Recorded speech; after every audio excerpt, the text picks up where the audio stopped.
हर्षित हृदय से माता सुमित्रा जी के पास आए, मानो अंधा फिर से नेत्र पा गया हो। उन्होंने जाकर माता के चरणों में मस्तक नवाया, किंतु उनका मन रघुकुल को आनंद देने वाले श्री रामचंद्र जी और जानकी जी के साथ था। माता ने उदास मन देखकर उनसे कारण पूछा। लक्ष्मण जी ने सब कथा विस्तार से कह सुनाई। सुमित्रा जी कठोर वचनों को सुनकर ऐसी सहम गई जैसे हिरनी चारों ओर वन में लगी आग को देखकर सहम जाती है।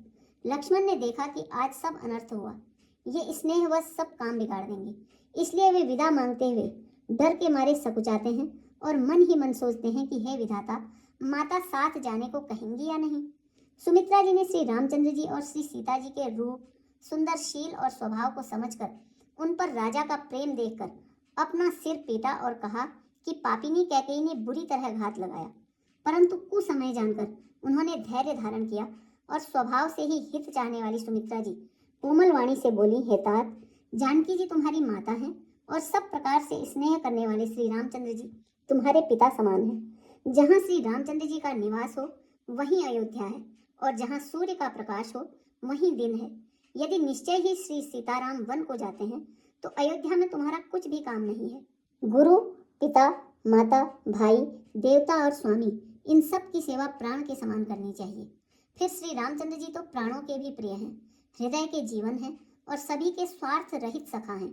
जगत में जहाँ तक पूजनीय और परम प्रिय लोग हैं, वे सब राम जी के नाते से ही पूजनीय और परम प्रिय मानने योग्य हैं। हृदय में ऐसा जानकर हे तात, उनके साथ वन जाओ और जगत में जीने का लाभ उठाओ। मैं बलिहारी जाती हूँ। हे पुत्र, मेरे समेत तुम भी बड़े ही सौभाग्य के पात्र हुए जो तुम्हारे चित्त ने छल छोड़कर श्री रामचंद्र जी के चरणों में स्थान प्राप्त किया है। संसार में वही युवती स्त्री पुत्रवती है जिसका पुत्र श्री रघुनाथ जी का भक्त हो, नहीं तो जो राम से विमुख पुत्र से अपना हित जानती है वह तो बांझ ही अच्छी। पशु की भांति उसका पुत्र को जन्म देना व्यर्थ ही है। तुम्हारे ही भाग्य से श्री राम जी वन को जा रहे हैं। हे तात, दूसरा कोई कारण नहीं, संपूर्ण पुण्यों का सबसे बड़ा फल यही है कि श्री सीताराम जी के चरणों में स्वाभाविक प्रेम हो। राग, रोष, ईर्ष्या, मद और मोह, इनके वश स्वप्न में भी मत होना। सब प्रकार के विकारों का त्याग कर मन, वचन और कर्म से श्री सीताराम जी की सेवा करना।